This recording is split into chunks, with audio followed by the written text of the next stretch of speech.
പ്രിയ പ്രേക്ഷകർക്ക് സീരിയൽ ന്യൂസിലേക്ക് സ്വാഗതം. കൂടുതൽ സീരിയൽ ന്യൂസുകൾ അതിവേഗം ലഭിക്കുന്നതിന് ഈ ചാനൽ സബ്സ്ക്രൈബ് ചെയ്യുക. ബെൽ ഐക്കൺ മറക്കാതെ ക്ലിക്ക് ചെയ്യുക. വീഡിയോ ഇഷ്ടമായി എങ്കിൽ ലൈക്ക് ചെയ്യാൻ മറക്കരുത്. തൻ്റെ നീക്കങ്ങളുമായി മുന്നിലേക്ക് പോവുകയാണ് ഇപ്പോൾ സരയു. ഇതിൻ്റെ ഭാഗമായി ഇതേ തുടർന്ന് രാഹുലിനോട് കാര്യങ്ങൾ വ്യക്തമാക്കുന്ന അവൾ ഇനി വെറുതെ ഇരിക്കരുത് എന്നുള്ള കാര്യം ഓർമ്മിപ്പിച്ചിരിക്കുകയാണ്.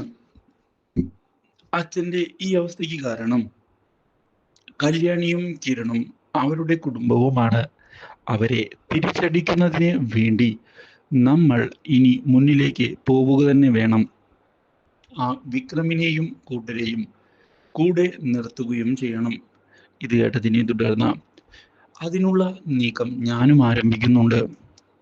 ഇനി അവരുടെ അവസാനമാണ് ആ കല്യാണിയുടെയും കിരണിൻ്റെയും. ഇതേ തുടർന്നാണ് രാഹുൽ വിക്രമിനെ ചെന്ന് കാണുന്നത്. മാത്രവുമല്ല, സരയുവും ജയിലിലേക്ക് വന്നതിനെ തുടർന്ന് നിങ്ങൾക്ക് ജാമ്യം ലഭിക്കുന്നതിന് വേണ്ടിയുള്ള കാര്യങ്ങൾ ഞാൻ ചെയ്യുന്നുണ്ട്. അധികം വൈകാതെ തന്നെ കാര്യങ്ങൾ ശരിയാകുമെന്നാണ് ഞാൻ വിശ്വസിക്കുന്നത്. ധൈര്യമായിരിക്കെ, ഒരു പ്രശ്നവും ഉണ്ടാവുകയില്ല. കാര്യങ്ങൾ കൃത്യമായി മുന്നിലേക്ക് കൊണ്ടുപോകാൻ നമുക്ക് സാധിക്കുകയും ചെയ്യും. ഇതോടെ സരയു പുതിയ പദ്ധതിയുമായി എത്തുകയാണ്. Do like, share and subscribe.